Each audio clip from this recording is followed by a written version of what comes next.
Hey, welcome back to 7 Minute Books. I'm Sam, and today we're talking about The Inner Life of Animals by Peter Wohlleben. Sophie, I have to ask, did this book change the way you look at a squirrel? It really did. And hi, by the way, Wohlleben is a German forester, and he makes this incredible case that animals have rich emotional lives, joy, grief, fear, and even love. It's not just instinct, they're thinking, feeling beings. Right? And he starts with this idea that we've been measuring animals by human standards and finding them lacking. But that's the wrong yardstick. Exactly. He says we should ask what an animal needs to survive in its own environment. A squirrel doesn't need calculus. It needs to remember where it buried hundreds of nuts. And that memory is incredible. But the emotional stuff is what got me. He talks about grief in geese. They'll stand vigil over a dead partner for days. Yeah, that story stayed with me. And cows bellowing for hours after their calf is taken. It's hard to call that anything but anguish. He also describes a mother fox whose pup was killed by a car. She carried the body back to her den and kept caring for it, like she was hoping for a miracle. That broke me a little. It's poignant.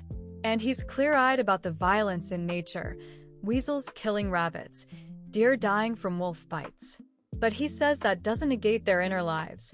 It makes their fear and pain more real. Right, because they live in a state of heightened awareness. Their fear is a survival tool, not chronic anxiety. That's a really important distinction.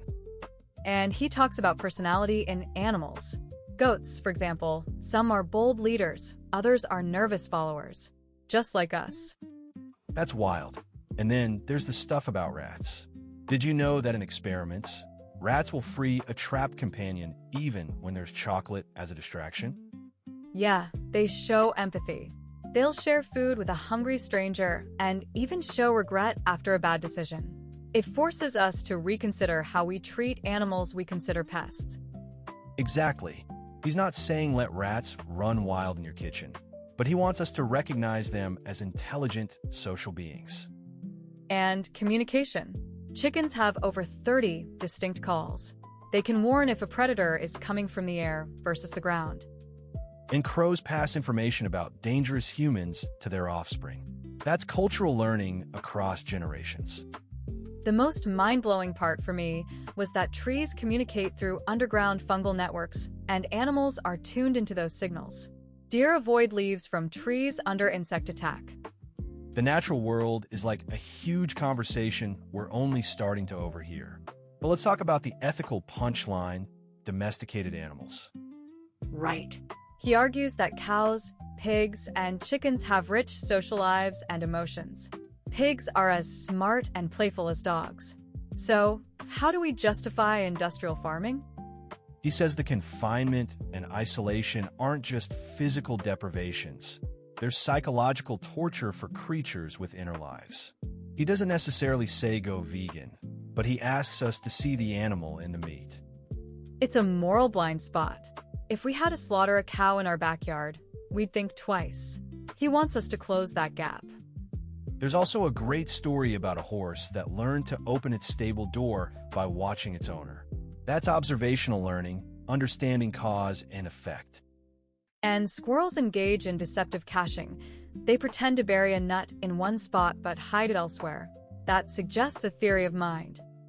And crows in Japan using traffic to crack nuts, dropping them in the road, and waiting for cars.